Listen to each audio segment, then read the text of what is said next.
Pag-uusapan natin yung 5 wallet makeover tips. Kailangan i-check natin yung bulsa natin, baka naman butas-butas at stress na tayo.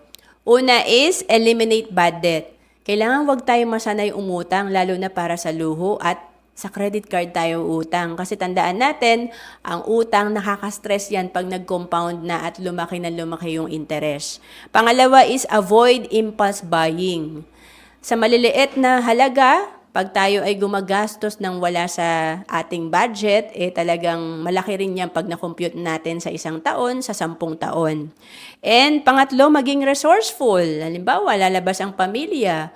Maganda, may baon tayo na, halimbawa, biglang nagutom yung anak mo.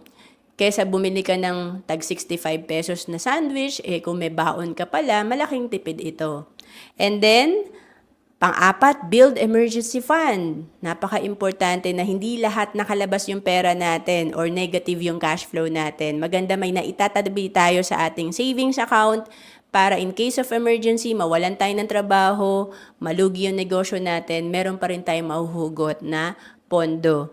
And pang-5, humanap ng part-time or online business. Siyempre, mas mabilis tayong makakaipon, mababayaran natin yung mga utang natin, masosolve ang problema natin sa personal finance kung may maganda tayong cash flow. At kung kulang ang kinikita, importante meron tayong other source of income at maganda kung online ito.